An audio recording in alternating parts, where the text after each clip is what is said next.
नरेंद्र मोदी जी का 75वां जन्मदिन है।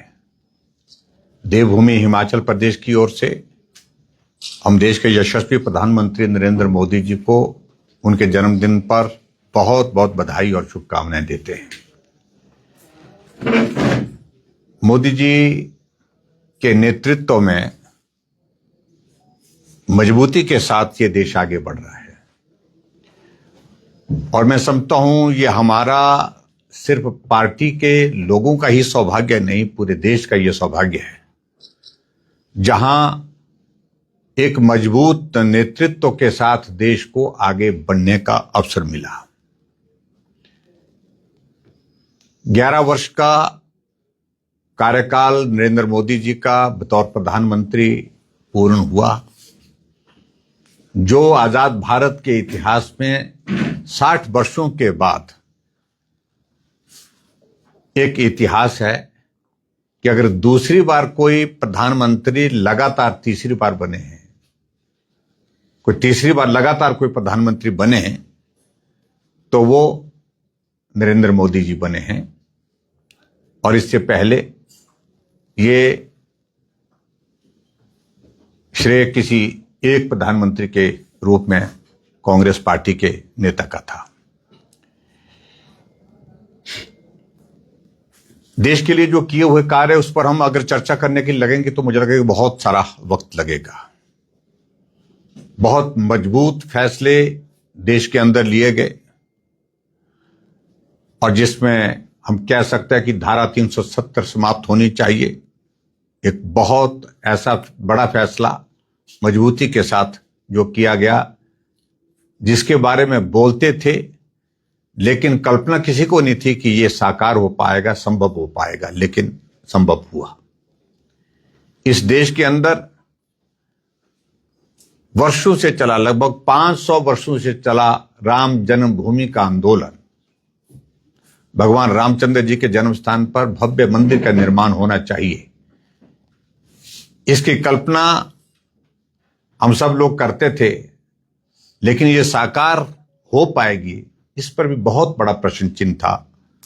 भव्य मंदिर का भूमि पूजन हुआ और भव्य राम मंदिर का विधिवत उद्घाटन हुआ और ये श्रेय अगर मैं कह सकता हूं कि निश्चित रूप से हमारे देश के यशस्वी प्रधानमंत्री नरेंद्र मोदी जी को जाता है। और इसी प्रकार से देश के अंदर चाहे वो हम जीएसटी के बड़े फैसले का जिक्र करें, जिसमें हाल ही में जीएसटी काउंसिल की बैठक में एक बहुत बड़ा फैसला लिया, उसमें बहुत सारी रिलैक्सेशन, उसका सरलीकरण और देश के सभी वर्गों को जिसमें लाभ मिला है, एक ऐतिहासिक फैसला था। और इसके साथ साथ में मैं कह सकता हूं कि चाहे वो उज्ज्वला योजना है, चाहे वो आयुष्मान भारत है, चाहे विकास की अन्य योजनाएं, जिन योजनाओं के माध्यम से देश आगे बढ़ा है, इसमें सबसे बड़ा मैं कह सकता हूं गरीब कल्याण योजना का एक बहुत बड़ा योगदान। गरीब लोगों को मुफ्त में भोजन उपलब्ध कराना, इस देश के लगभग 80 करोड़ लोगों को एक ऐतिहासिक फैसला। देश के किसानों को किसान सम्मान निधि, एक ऐतिहासिक फैसला। और उसके साथ साथ में इस बात को भी आपने देखा होगा कि जिस तरह देश के अंदर लंबे समय से अशांति फैलाने का जो प्रयास हमारा पड़ोस का एक देश करता था, जिसके प्रत्यक्ष प्रमाण पहले से भी मौजूद थे लेकिन कार्रवाई नहीं होती थी। कारगिल की घटना हुई तो हमारे पार्टी के ही उस वक्त प्रधानमंत्री श्रद्धेय अटल बिहारी वाजपेयी जी ने कार्रवाई की थी और मुंहतोड़ जवाब दिया था पाकिस्तान को। और उसी तरह से अभी जिस प्रकार से घटनाओं का क्रम काफी लंबे समय से रुका हुआ था, एक घटना को अंजाम दिया पहलगांव में और जिसको पूरी दुनिया ने देखा, पूरी दुनिया ने महसूस किया कि ये जघन्य कार्य जो किया है, जिसने भी किया उसको सजा मिलनी ही चाहिए। और देश के प्रधानमंत्री नरेंद्र मोदी जी ने इस बात को सुनिश्चित किया। ऑपरेशन सिंदूर इसका जीता जो है हमारे सामने एक उदाहरण है, जिस ऑपरेशन सिंदूर के माध्यम से पाकिस्तान को जिस भाषा में जवाब देने की आवश्यकता थी उस भाषा में जवाब दिया गया। देश सर्वोपरि, राष्ट्र सर्वोपरि। हम किसी के दबाव में रह करके काम नहीं कर सकते। हम किसी के दबाव में, प्रभाव में आकर के काम नहीं करेंगे। ये एक बहुत बड़ा संदेश, जिस प्रकार से आजकल आप देख रहे होंगे इंटरनेशनल पॉलिसीज, पर्टिकुलरली जो पूरे देश भर में, जो दुनिया भर में जो बहुत अलग उथल पुथल के दौर में से गुजर रही है, उस दौर में नरेंद्र मोदी जी ने बहुत मजबूती से संदेश दिया, जो मर्जी हो लेकिन भारत स्वाभिमान के साथ खड़ा रहेगा, स्वाभिमान के साथ आगे बढ़ेगा, किसी के दबाव में आकर के इस देश की विकास यात्रा को रुकने नहीं देंगे। मैं आज के इस अवसर पर खासतौर से नरेंद्र मोदी जी को उनके जन्मदिन पर बहुत बहुत बधाई देता हूं। हम शुभकामनाएं देते हैं उनको, और वो लंबे समय तक इस देश का नेतृत्व करे, इसके लिए हम सभी देवी देवताओं से प्रार्थना करते हैं। पार्टी की ओर से प्रधानमंत्री नरेंद्र मोदी जी के जन्मदिन के अवसर पर अनेकों कार्यक्रम दिए गए हैं, जिसमें प्रमुख रूप से 7 कार्यक्रम है। उसकी श्रृंखला आपको जानकारी के रूप में दे दी जाएगी। लेकिन आज के दिन हमने मोदी जी के जन्मदिन के अवसर पर एक कार्यक्रम पहले रक्तदान का किया, जो मंडी में भी संपन्न हुआ। सभी जिला मुख्यालयों में वो हो रहा है, और जिसमें हमारे युवा साथी, युवा मोर्चा के हमारे साथी, पार्टी के साथी उसमें बढ़ चढ़ करके हिस्सा ले रहे हैं। मंडी में भी रक्तदान शिविर का आयोजन किया गया है, और सुंदरनगर में भी, जहां मैं आप सबके बीच में यहां पर बैठा हूं, यहां पर भी रक्तदान शिविर चल रहा है। और इसके साथ साथ में इससे पहले एक बहुत महत्वपूर्ण कार्यक्रम आज हिमाचल के वर्तमान परिस्थिति को देखते, ध्यान में रखते हुए हमने मंडी में किया। एक हवन, एक यज्ञ वहां पर किया, जिसमें बहुत सारे लोगों ने हिस्सा लिया। और इस हवन का आह्वान विशेष तौर से श्रद्धेय श्री हरिओम जी, स्वामी हरिओम स्वामी जी ने किया था, और जिसमें हमने पार्टिसिपेट किया। जहां ये देवभूमि हिमाचल प्रदेश आज आपदा के इस दौर में से गुजर रहा है, बहुत सारे लोगों की जिंदगी इस आपदा के दौरान चले गई, और उनके परिवारजनों को ईश्वर उस दुख को सहन करने की शक्ति दे। और हिमाचल प्रदेश में यह आपदा का दौर लगातार कुछ वर्षों से चला हुआ है, ये अब रुके, ये थमे, ताकि हिमाचल प्रदेश विकास की राह पर गति के साथ आगे बढ़ सके। और जनमानस में जिस प्रकार से एक भय और एक चिंता का विषय बना हुआ है, उसमें देवी देवता सब हमारी रक्षा करे, ऐसे इस हवन के माध्यम से आह्वान किया गया है। और उसके साथ साथ में देश के प्रधानमंत्री नरेंद्र मोदी जी के जन्मदिन पर उनकी दीर्घायु की प्रार्थना भी इस हवन के माध्यम से की गई। वो स्वस्थ रहें, सकुशल होकर के लंबे समय तक इस देश का नेतृत्व करते रहें, हम सबका नेतृत्व करते हैं, ऐसी भी इस हवन के माध्यम से कामना की गई है, प्रार्थना की गई है। मैं इस बात को जरूर कहना चाहता हूं कि आगामी एक कार्यक्रम, हमारा विशेष कार्यक्रम अभी 21 तारीख को आयोजित होने वाला है, जिसको हमारे युवा साथी, युवा मोर्चा के साथी प्रमुख रूप से उसका आयोजन कर रहे हैं, नमो युवा रन। और ये कार्यक्रम हिमाचल प्रदेश में भी शिमला में किया जाएगा, जिसमें प्रधानमंत्री नरेंद्र मोदी जी के जन्मदिन के इस अवसर के साथ साथ में हम आने वाले समय के लिए नौजवानों के बीच में एक संदेश दे सकें कि युवा नशे को ना कहें, जीवन को हाँ कहें और नशे के खिलाफ इस देश की समृद्धि के लिए, देश की ऊर्जा उस काम में लगे, युवाओं की ऊर्जा उस काम में लगे, उस बात को सुनिश्चित करने के लिए एक मैराथन जो है वो रखी गई है, उसका भी आयोजन किया जाएगा।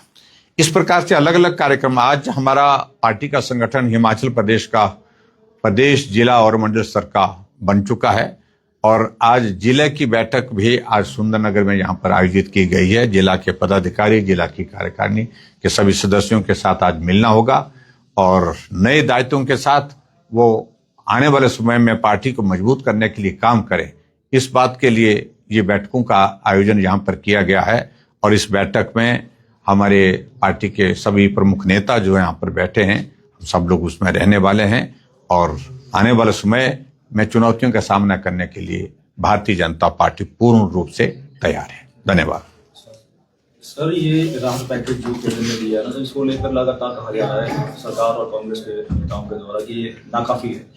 देखिए, सबसे पहले तो मैं एक बात कहना चाहूंगा कि जब से हिमाचल अस्तित्व में आए, आपदा के दौरान कोई प्रधानमंत्री हिमाचल प्रदेश में आपदा प्रभावित इलाके का दौरा करने के लिए आए हैं तो सिर्फ नरेंद्र मोदी जी आए हैं। आपदा के दौरान हिमाचल प्रदेश में आकर के मदद का ऐलान किया, पैकेज का ऐलान किया, वो नरेंद्र मोदी जी हैं। 1500 करोड़ रुपए का ऐलान करना आपदा के बीच में, आपदा प्रभावित लोगों से मिलकर के बात करना, उनकी भावनाओं को साझा करना, तो मुझे लगता है कि अपने आप एक बहुत बड़ा ऐतिहासिक काम है। और दूसरी बात मैं ये भी कहना चाहता हूं कि कांग्रेस पार्टी के कुछ नेता बार बार इस बात को लेकर के प्रचार करने की कोशिश कर रहे हैं। जब तक ये पैकेज की अनाउंसमेंट नहीं थी तब तक कहते थे कि केंद्र नहीं दे रहा है, केंद्र नहीं दे रहा है, जबकि केंद्र लगातार 2023 के पश्चात हिमाचल प्रदेश को आपदा में मदद कर रहा है। 5300 करोड़ रुपीस हिमाचल प्रदेश को इन 3 सालों में मिल चुका है डिजास्टर का, एनडीआरएफ और एसडीआरएफ का पैसा। लेकिन आज प्रश्न अगर पूछने का है, मुझे लगता है कि प्रश्न पूछने का यह बनता है, क्या वो पैसा आपदा प्रभावित लोगों को मिला है? क्या पात्र व्यक्तियों तक वो पैसा पहुंचा है? इस पर बहुत सारे प्रश्न खड़े हैं। 5300 करोड़ रुपए के साथ साथ में प्रधानमंत्री जी ने 1500 करोड़ रुपए और दिया है और हम कह रहे हैं कि कम से कम अब इस बात को प्रदेश सरकार सुनिश्चित करे कि ये पैसा सरकार चलाने के लिए खर्च न किया जाए, ये पैसा आपदा प्रभावित लोगों की मदद पर खर्च किया जाए। जिनका घर चला गया है, जिनका परिवार का कोई सदस्य चला गया है, जिनकी जमीन चले गई है, जिनकी गौशाला चले गई है, उनको मदद होनी चाहिए। और इसलिए मुझे लगता है कि उनकी इस सारी बात का कोई औचित्य नहीं है। मदद है और मदद बड़ी मिली है। पहली बार हिमाचल प्रदेश को इतनी मदद मिली है, उनको धन्यवाद करना चाहिए। सर, लगातार बोला जा रहा है कि 1500 करोड़ है, एक स्पेशल पैकेज होना चाहिए, किसी मद के अंदर नहीं आना चाहिए सर।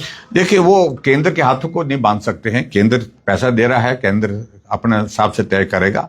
लेकिन कुल मिलाकर के जो मुझे जानकारी मिली है, ये अनटाइड ग्रांट है।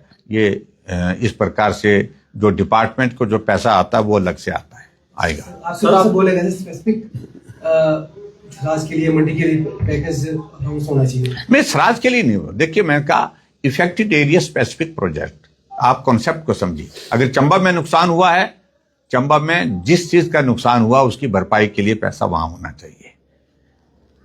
अगर कुल्लू में नुकसान हुआ है, किसी रोड इंफ्रास्ट्रक्चर को डैमेज हुआ, तो उसको रिस्टोर करने के लिए वहां की डीपीआर बन करके उसके लिए पैसा, वर्स्ट प्राइस से अगर इफेक्ट हुई है तो उसके लिए पैसा मिलना चाहिए। हो कह रहा है केंद्र से जो पैसा आ रहा है वो प्रदेश की सरकार चलाने में खर्च किया जा रहा है, मंत्रियों की गाड़ियों को चलाने के लिए खर्च किया जा रहा है, कर्मचारियों की सैलरी पर खर्च किया जा रहा है। हम कह रहे हैं कि वो पैसा प्रभावित लोगों को मिलना चाहिए, जहां प्रभावित लोग हैं। अब धर्मपुर में कल गया, वहां नुकसान हुआ, पूरी 200 दुकानों की मार्केट तबाह हो गई, बर्बाद हो गई वहां पर। तो उनको मदद मिलनी चाहिए कि नहीं मिलनी चाहिए? तो इफेक्टेड एरिया स्पेसिफिक प्रोजेक्ट का कॉन्सेप्ट वो है, जहां नुकसान हुआ है वहां भरपाई करना। सर नेशनल हाईवे मंत्री हमारे नितिन गडकरी ने बोला है कि जो डीपीआर बनती है वो ऑनलाइन देखते हैं, वही बना रहे हैं। तो नहीं, देखिए उनका अनुभव बहुत ज्यादा है। उनने अनुभव के हिसाब से जो बात कही होगी वो मुझे लगता है कि एनएचआई के अधिकारियों को, डिपार्टमेंट के लोगों को निश्चित रूप से सोचना चाहिए, विचार करना चाहिए। सर पूरा हिमाचल घूम लिया सर आपने आपदा को लेकर के सर, तो क्या लगता है सर अभी तक आपको, क्योंकि जून महीने से हमारे यहाँ पर आपदा शुरू हुई है, पूरे प्रदेश की बात की है, तो क्या लगता है सर अभी तक क्या वहां पर सरकार कर पाई है वहां पर? देखिए, आपदा के कारण नुकसान तो बहुत ज्यादा हुआ, इसमें दो राय नहीं है, और नुकसान हर साल हो रहा है। लेकिन प्रदेश सरकार की रिस्पॉन्सिबिलिटी जो है वो आपदा से प्रभावित इलाके को फिर से खड़ा करना। सड़कें टूटी हैं तो सड़कों को बनाना, पुल टूटे हैं तो पुल बनाना, वाटर सप्लाई स्कीम टूटी है तो उनको रिस्टोर करना। लेकिन 3 वर्ष पहले जो डैमेज हुआ है, अभी तक उस डैमेज के चलते जो स्कीमें इफेक्ट हुई हैं, चाहे रोड्स, चाहे वो वाटर सप्लाई स्कीम है, चाहे पावर सप्लाई है, अभी तक पूर्ण रूप से हो नहीं पाई है। तो ये रिस्पॉन्सिबिलिटी स्टेट गवर्नमेंट की है, जिम्मेवारी प्रदेश सरकार की है। तो इसलिए नुकसान बहुत ज्यादा है, इसमें दो राय नहीं है। और आने वाले समय के लिए हमारे लिए चिंता का विषय है, अगर इस तरह से आपदा के ये दौर हर साल चलता रहेगा तो हिमाचल कहाँ जाएगा मालूम नहीं पड़ रहा, चिंता का विषय ही है। सर जब Thank you. प्रदेश अध्यक्ष थे हिमाचल के, तो मोदी जी प्रभारी थे, तो कुछ अनुभव आपका कुछ खास उनके देखिए, अनुभव की बातें बहुत लंबी है, वो हम सब आपसे साझा करेंगे, वो बहुत लंबी कहानी है।